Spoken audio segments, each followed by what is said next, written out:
বিসমিল্লাহির রহমানির রহিম। ন্যাশনাল কলেজের অনলাইন ভিত্তিক শিক্ষা কার্যক্রমে তোমাদের স্বাগতম।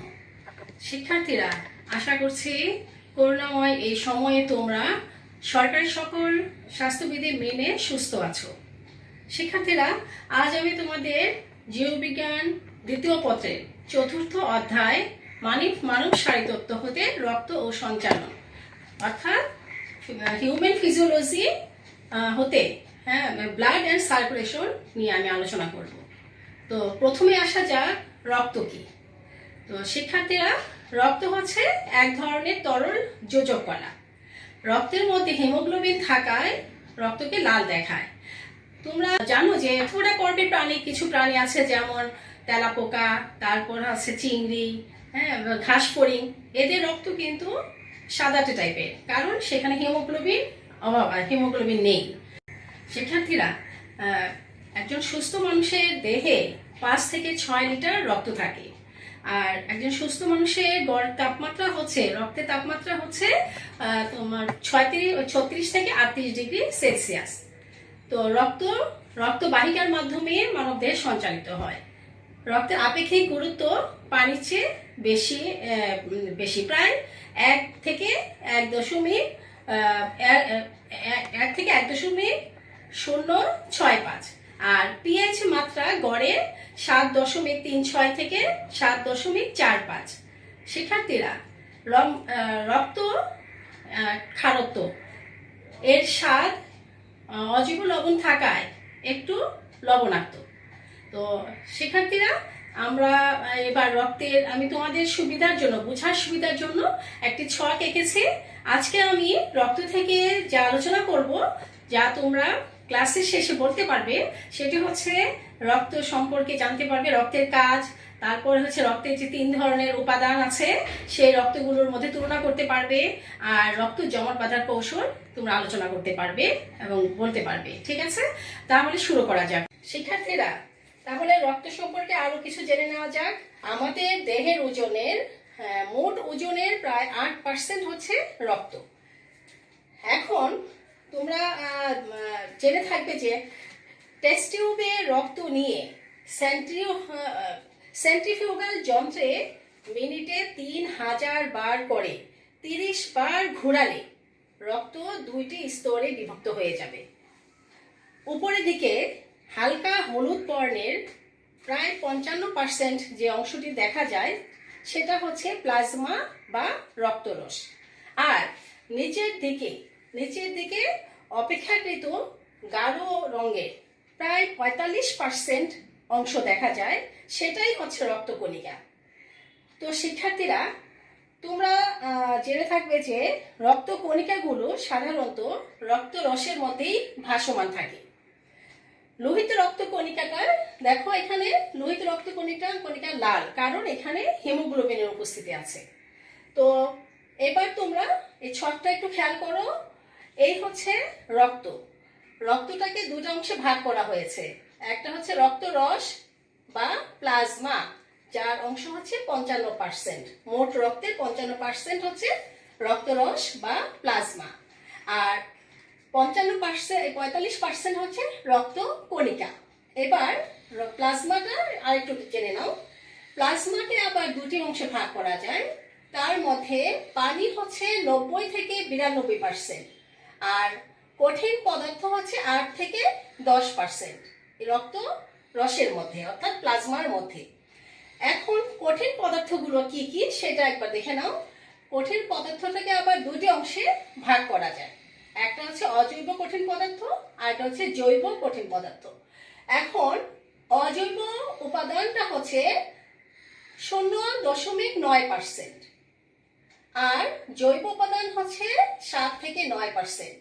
অজৈব উপাদানগুলো হচ্ছে sodium chloride, potassium, calcium, magnesium, phosphorus, iron, তামা ইত্যাদি। আর জৈব উপাদান, সেটাকে আমরা দেখতে পাচ্ছি এখানে জৈব উপাদান আবার অনেক রকমের হয়, যেমন জৈব উপাদানের মধ্যে প্লাজমা, প্রোটিন অংশ, নাইট্রোজেন ঘটিত রেচন পদার্থের অংশ এবং অন্যান্য পদার্থ। তো জৈব উপাদানের মধ্যে প্লাজমা প্রোটিনের মধ্যে কি কি অংশ থাকে সেটা দেখো, অ্যালবিউলিন, গ্লোবিউলিন, প্রোথ্রম্বিন, ফাইব্রিনোজেন। আর নাইট্রোজেন ঘটিত রেচন পদার্থগুলো যা জৈব উপাদান সেগুলো হচ্ছে ইউরিয়া, ইউরিক অ্যাসিড, ক্রিয়েটিনিন, জ্যান্থেনিন, অ্যামোনিয়া। আর আরো কিছু উপাদান আছে, আরো অন্যান্য যে জৈব উপাদানগুলো আছে সেটা হচ্ছে glucose, lipid, hormone, enzyme, Ranjan পদার্থ। এগুলো হচ্ছে অন্যান্য জৈব উপাদান। শিক্ষার্থীরা এবার রক্তের কণিকাটা অংশটা দেখে নাও। 45% রক্ত কণিকা আছে, সেটাকে 3টে অংশে ভাগ করা হয়েছে: লোহিত রক্ত কণিকা বা এরিথ্রোসাইট, শ্বেত রক্ত কণিকা বা লিউকোসাইটস, অনুচক্রিকা বা প্লেটলেটস। এখন দেখো রক্ত কণিকার মধ্যে এরিথ্রোসাইট এই হচ্ছে, আর শ্বেত রক্ত কণিকা আবার দুই ধরনের, একটা হচ্ছে গ্রানুলোসাইটস আর একটা হচ্ছে গ্রানুলোসাইটস। গ্রানুলোসাইটস এ আবার 3টা উপাদান, একটা হচ্ছে নিউট্রোফিল, ইউসিনোফিল আর বেসোফিল। আর গ্রানুলোসাইটস এ আবার 2টা অংশ, মনোসাইটস আর লিম্ফোসাইটস। তো শিক্ষার্থীরা এই হচ্ছে রক্ত এবং তার যে 2টি অংশ, প্লাজমা আর হচ্ছে রক্ত কণিকা, এবং তার ভিতরে বিদ্যমান উপাদানগুলো আমি এখন তোমাদেরকে ছকে দেখালাম। আমি আরো তোমাদের সুবিধার জন্য, বর্ণনার সুবিধার জন্য ছবিগুলো আমি এঁকে রেখেছি, তোমরা একটু খেয়াল করো। এখানে আছে লোহিত রক্ত কণিকা, এরিথ্রোসাইট, আর হচ্ছে এখানে দেখো লিম্ফোসাইট, মানে এখানে শ্বেত রক্ত কণিকা বা লিউকোসাইট। সেখানে দেখো তোমরা দেখতে পাচ্ছ যে এখানে বিভিন্ন ধরনের, যেমন শ্বেত রক্ত কণিকার মধ্যে আছে lymphocyte, basophil, monocyte, eosinophil, neutrophil, এইগুলো। আর অনুচক্রিকার মধ্যে বা প্লেটলেটস বিভিন্ন ধরনের আকৃতি আছে। তো আমরা এই লোহিত রক্ত কণিকা, শ্বেত রক্ত কণিকা, অনুচক্রিকা সম্পর্কে আরো কিছু জানবো। তো শিক্ষার্থীরা এবার জেনে নেওয়া যাক লোহিত রক্ত কণিকা কি। মানব দেহের রক্ত রসের মধ্যে ভাসমান গোল দ্বি অবতল চাকুতির মতো নিউক্লিয়াস বিহীন কিন্তু অক্সিজেন বাহী হিমোগ্লোবিন যুক্ত লাল বর্ণের কণিকাটি হচ্ছে লোহিত রক্ত কণিকা। এই ধরনের কণিকাগুলোর ব্যাস সাধারণত 7.3 মাইক্রোমিটার থেকে মাইক্রোমিটার হয়ে থাকে, আর এর গড় স্থূলতা 2.2 মাইক্রোমিটার পর্যন্ত হয়ে থাকে।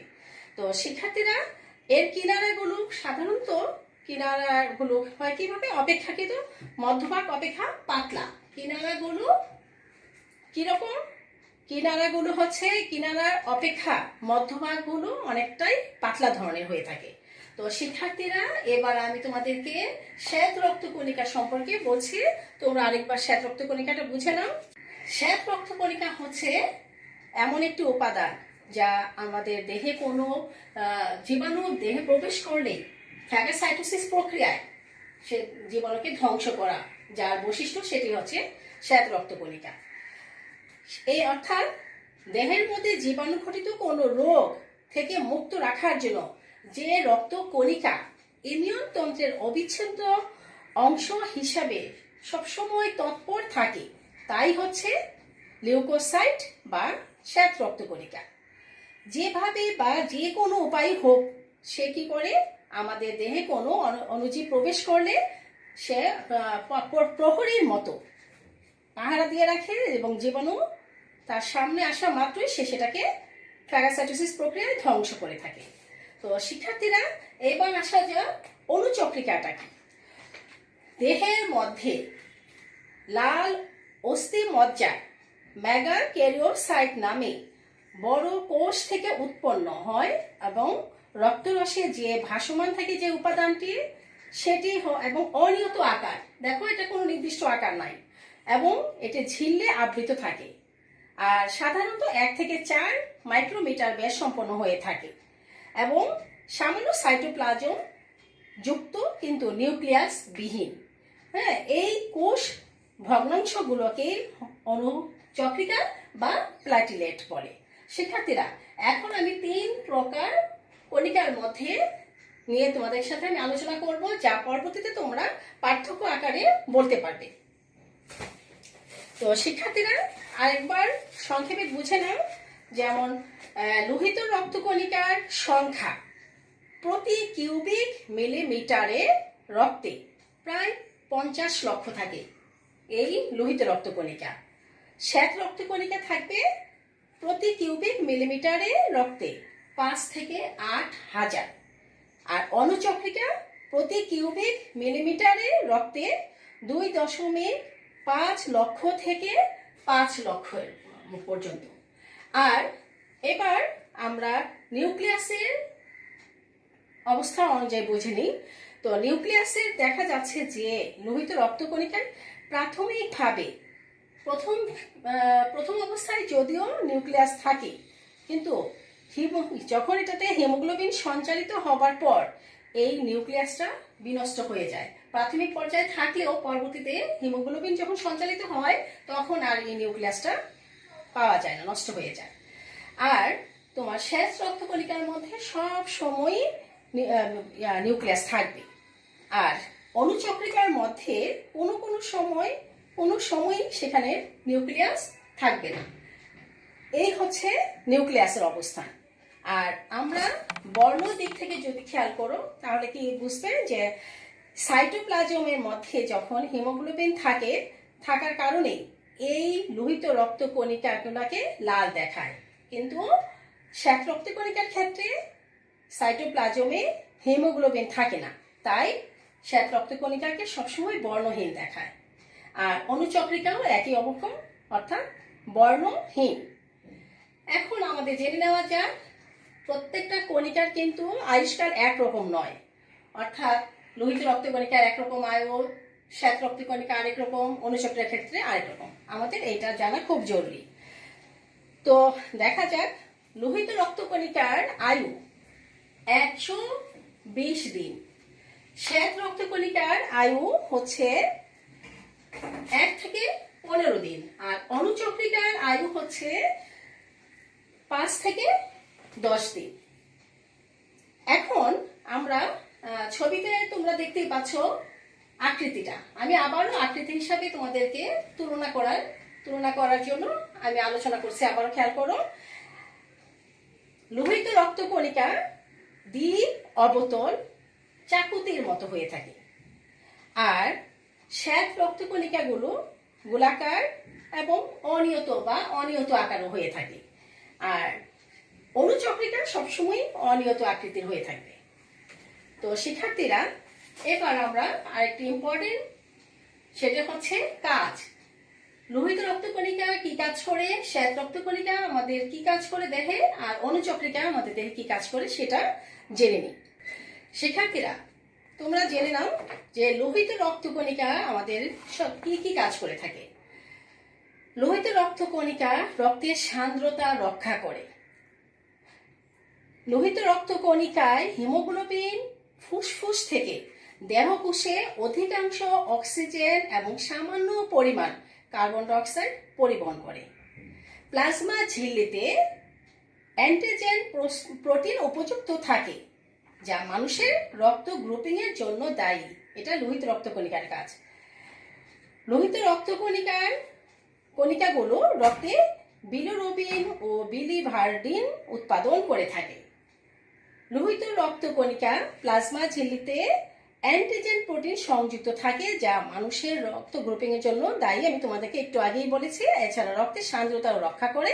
আর লোহিত রক্তকণিকা হিমোগ্লোবিন, এই হচ্ছে প্লাজমা ঝিল্লিতে অ্যান্টিজেন প্রোটিন সংযুক্ত থাকে, যা মানুষের রক্তের গ্রুপিং এর জন্য দায়ী। এটা আমি আবারও বলেছি।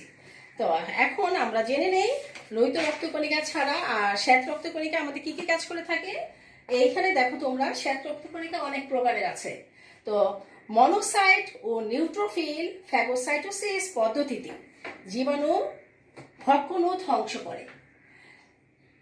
তাহলে দেখো, এরপরে লিম্ফোসাইট, এই যে লিম্ফোসাইট রক্তকণিকাগুলো, সেটা অ্যান্টিবডি সৃষ্টি করে এবং রোগ প্রতিরোধ করে। আর এজন্যই এদেরকে আণুবীক্ষণিক সৈনিকও বলা হয় এই লিম্ফোসাইটকে। ব্যাসোফিল, এই যে শ্বেতরক্ত কণিকার মধ্যে ব্যাসোফিল দেখতে পাচ্ছ, সেটি হ্যাপারিন তৈরি করে, যা রক্ত নালীর অভ্যন্তরে রক্ত তঞ্চন রোধ করে। তারপর আছে তোমরা রক্তের মধ্যে আরো দেখতে পাবে যে নিউট্রোফিল। এই নিউট্রোফিল শ্বেতরক্ত কণিকাটা কি করে, বিষাক্ত দানা জীবাণুগুলোকে ধ্বংস করে।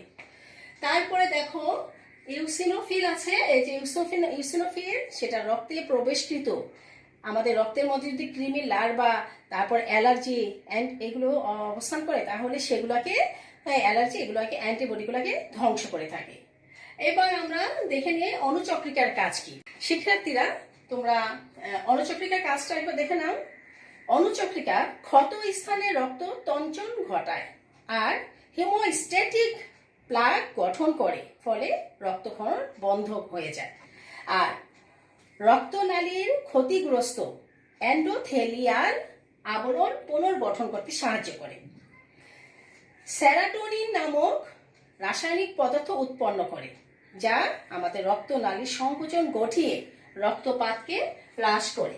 এছাড়া এটা আমাদের ফ্যাগোসাইটোসিস পদ্ধতিতে কার্বন কণা, ইমিউন কমপ্লেক্স ও ভাইরাসকে ভক্ষণ করে থাকে। তো শিক্ষার্থীরা, আমি তোমাদেরকে এখন যে বিষয়টা নিয়ে আলোচনা করব সেটা হচ্ছে রক্ত জমাট বাঁধার প্রক্রিয়া নিয়ে আমি আলোচনা করব। তাহলে সেখানে আসা যাক। তো শিক্ষার্থীরা, রক্ত তঞ্চন তোমরা নিশ্চয়ই বুঝতে পেরেছো, রক্ত জমাট বাঁধা। তো তোমরা জানো যে আমাদের দেহে যখন রক্তটা থাকে তখন সেটা তরল অবস্থা থাকে, কারণ সেখানে হ্যাপারিন উপস্থিত থাকে। যদি কোনো কারণে আমাদের দেহে আমাদের যদি ক্ষত বিক্ষত হয়, যদি সেটা মেজর প্রবলেম না হয়, তাহলে কিন্তু সেখান থেকে যখন রক্ত পড়তে থাকে, কিছুক্ষণ যদি আমরা প্রাথমিক চিকিৎসা দিই, একটা পর্যায়ে কি হয়, সে রক্তটা বন্ধ হয়ে আসে, সেখানে থকথকে একটু রক্তের পিণ্ডের জমা হয়ে একটা আবরণ সৃষ্টি হয়, ফলে আমাদের রক্ত জমা বেঁধে যায়। আমি এখন তোমাদেরকে সেই বিষয় নিয়ে আলোচনা করব। তো শিক্ষার্থীরা, আসা যাক রক্ত তঞ্চন আসলে কি। তো রক্ত তঞ্চনটাকে যে প্রক্রিয়ায় ক্ষত স্থান থেকে বের হওয়া রক্তের প্লাজমা থেকে ফাইব্রিনোজেন আলাদা হয়ে ক্ষত স্থানে ফাইব্রিন নামক জালক গঠনপূর্বক রক্তপাত বন্ধ করে এবং এর ফলে রক্তের অবশিষ্ট অংশ থকথকে পিণ্ডে পরিণত হয়, তাকেই রক্ততঞ্চন বা রক্তের জমাট বাঁধা বলে। তো শিক্ষার্থীরা, আমরা একটু দেখে নিই যে রক্ত তঞ্চন কালটা কতক্ষণ, মানে রক্ত যখন কোনো জায়গা থেকে রক্ত পড়তে থাকে সেই সময়টা, রক্ত তঞ্চনের সময়টুকু কতটুকু, অর্থাৎ দেহ থেকে যে রক্ত নির্গত হয়, রক্ত জমাট বাঁধতে যে সময়টা লাগে, সেটাই তো রক্ত তঞ্চন কাল, তাই না? তো স্বাভাবিক অবস্থায় মানুষের রক্ত তঞ্চন কাল হচ্ছে 3 থেকে 8 মিনিট, অর্থাৎ 3 থেকে 8 মিনিটের মধ্যেই রক্তটা জমাট বেঁধে যাবে।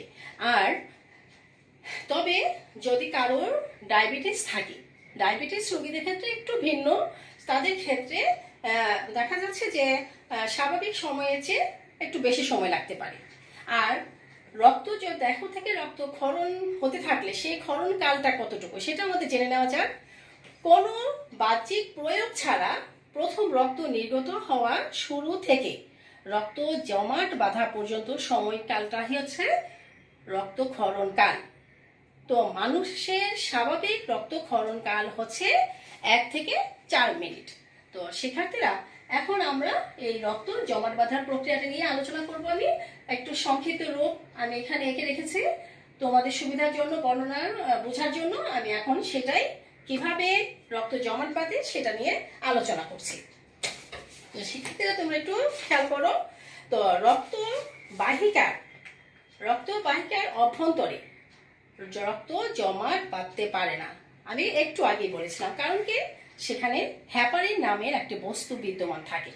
কিন্তু দেহের কোনো অংশ যখন ক্ষত সৃষ্টি হয়, তখন সেই ক্ষত অংশ হতে রক্ত বের হতে থাকে, তখনই কিন্তু ওই অংশের অণুচক্রিকাগুলো বাতাসের সংস্পর্শে ভেঙে যায় এবং থ্রোম্বোপ্লাস্টিন নামক পদার্থের সৃষ্টি করে। এই থ্রোম্বোপ্লাস্টিন এই থ্রম্বোপ্লাস্টিন কি করে, তোমরা আবার খেয়াল করো, ছবিটা দেখে আরেকবার খেয়াল করো। দেখা যাচ্ছে যে যখন নাকি কোনো অংশ কেটে যায়, হ্যাঁ, কেটে যাওয়া অংশের যে ক্ষত স্থানে কলা এবং সেখানকার অনুচক্রিকাগুলো বাতাসের সংস্পর্শে আসে। বাতাসের সংস্পর্শে এসে সেটা কি করে, বাতাসের সংস্পর্শে এসে সেটা অনুচক্রিকাগুলো বাতাসের সংস্পর্শে ভেঙে যায় এবং থ্রম্বোপ্লাস্টিন তৈরি করে। থ্রম্বোপ্লাস্টিন এক প্রকার এনজাইম। তারপরে কি করে দেখো, এবার থ্রম্বিন নামক এই থ্রম্বোপ্লাস্টিন রক্তে বিদ্যমান হ্যাপারিনকে অকেজো করে দেয়। একটু আগে বলেছিলাম আমাদের দেহে হ্যাপারিন থাকায় রক্তটা জমাট বাঁধে না, কিন্তু ক্ষত স্থানে অংশের মধ্যে ওই হ্যাপারিনটা এবার কি করে, থ্রম্বোপ্লাস্টিনটা রক্তের মধ্যে বিদ্যমান যে হ্যাপারিনটা ছিল সেটাকে অকেজো করে দেয় এবং রক্তরসে অবস্থিত এই ক্যালসিয়াম আয়নের সাথে উপস্থিতি এটা প্রোথ্রম্বিনের সাথে ক্রিয়া করে থ্রম্বিন উৎপন্ন করে, হ্যাঁ, অন্যান্য অজৈব বস্তুর সাথে মিলিত হয়ে থ্রম্বিন তৈরি করে। এই থ্রম্বিনও এক প্রকার এনজাইম। এবার এই থ্রম্বিন রক্তে অবস্থিত ফাইব্রিনোজেন নামক প্রোটিনের সাথে মিলে ফাইব্রিন উৎপন্ন করে নামক এক ধরনের সূত্রের সৃষ্টি করে। এই সূত্রগুলো পরস্পরের সাথে মিলিত হয়ে একটা জালিকার আকার ধারণ করে। তো তোমরা দেখতে পাচ্ছ এই যে ফাইব্রিনের জালকে লোহিত রক্তকণিকাগুলো আবদ্ধ হতে থাকে, পরবর্তীতে একটা জালকের সৃষ্টি করে। এই ফাইব্রিনের জালকের মধ্যে লোহিত রক্তকণিকাগুলো এবার আটকে যায় আর কি, ফলে রক্তের প্রবাহটা বন্ধ হয় এবং রক্ত জমাট বেঁধে যায়, আর আমাদের দেহ থেকে রক্ত পড়ে না। তখন জমাট বাঁধা রক্ত হতে আবার আমরা দেখতে পাই কখনো যে জমাট বাঁধা রক্তটা যখন জমাট বেঁধে যায় তারপরও এক ধরনের হালকা হলুদ বর্ণের তরল জলীয় বাষ্পটা বের হয়ে আসে, আর সেই তরল অংশটাই হচ্ছে রক্তের সিরাম। তো সিরাম বস্তুত পক্ষে কিন্তু এক ধরনের রক্তরস, তবে এই রক্তরসের মধ্যে কিন্তু ফাইব্রিনোজেন থাকে না। তো শিক্ষার্থীরা তোমরা অবশ্যই বুঝতে পেরেছো। আর এই যে রক্ত জমাট বাঁধার প্রক্রিয়াটা কিন্তু প্রায় 13টি ধাপে সংঘটিত হয়। তো প্রথমে আমি আরেকবার সংক্ষেপে বলছি, খেয়াল করো। আমাদের যে স্থানে ক্ষত সৃষ্টি হলো সেই ক্ষত স্থানের কলা থেকে মধ্যে যে অনুচক্রিকাগুলো আছে সেটা বাতাসের সংস্পর্শে এসে থ্রম্বোপ্লাস্টিন উৎপন্ন করে, অর্থাৎ থ্রম্বোপ্লাস্টিন হচ্ছে এক প্রকার এনজাইম। পরবর্তীতে এই থ্রম্বোপ্লাস্টিন ক্যালসিয়াম আয়ন ও প্রোথ্রম্বিনের সাথে যুক্ত হয়ে এবং অন্যান্য অজানা বস্তুর সাথে মিলিত হয়ে থ্রম্বিন উৎপন্ন করে, এটাও এক প্রকার এনজাইম। এই থ্রম্বিন পরবর্তীতে ফাইব্রিনোজেন তৈরি করে। ফাইব্রিনোজেন হচ্ছে এক ধরনের জালক। এই ফাইব্রিনোজেনগুলো পরস্পরের সাথে মিলিত হয়ে ফাইব্রিন, হ্যাঁ, এই সুতাগুলো পরস্পরের সাথে মিলিত হয়ে ফাইব্রিন নামক জালকে তৈরি করে। এই ফাইব্রিনের জালকের মধ্যে লোহিত রক্তকণিকাগুলো আটকে যায়, হ্যাঁ, ফলে রক্ত জমাট বেঁধে যায় আর আমাদের দেহ থেকে রক্ত আর ক্ষরিত হয় না। তবে তারপরেও দেখা যায় যে এক ধরনের হলুদ বর্ণের এক ধরনের নির্যাস বের হচ্ছে রস, সেটাই হচ্ছে রক্তরস। তবে সেখানে কি হয় না, সেটাই হচ্ছে সিরাম, রক্তের সিরাম। আর এই সিরামটাইকে আমরা অনেক সময় আমরা রক্তরস বলে থাকতে পারি, তবে সেই সিরামের মধ্যে ফাইব্রিনোজেন থাকে না। এই হচ্ছে রক্ত জমাট বাঁধার প্রক্রিয়া। শিক্ষার্থীরা, আজ তাহলে আমরা রক্ত সম্পর্কে জানলাম। রক্তকে দুটো অংশে ভাগ করা যায়, রক্তকণিকা, রক্তরস। তারপর হচ্ছে রক্তরসের বিভিন্ন অংশগুলো তোমাদের নিয়ে আলোচনা করলাম। রক্তকণিকা 3 প্রকার, সেটা নিয়ে আলোচনা করলাম। তারপর 3 প্রকার রক্তের কাজ, তারপর বৈশিষ্ট্যগুলো নিয়ে আলোচনা করলাম, আর রক্ত তঞ্চল প্রক্রিয়াটি নিয়ে আলোচনা করলাম। তো শিক্ষার্থীরা, এই অধ্যায়টি খুবই গুরুত্বপূর্ণ, তোমরা খুব ভালো করে বাসায় পড়বে। আর তাহলে আজকে এই পর্যন্তই। তোমরা ভালো থাকবে, সুস্থ থাকবে, এই কামনা করে আজকে এখানে শেষ করছি। আল্লাহ হাফেজ।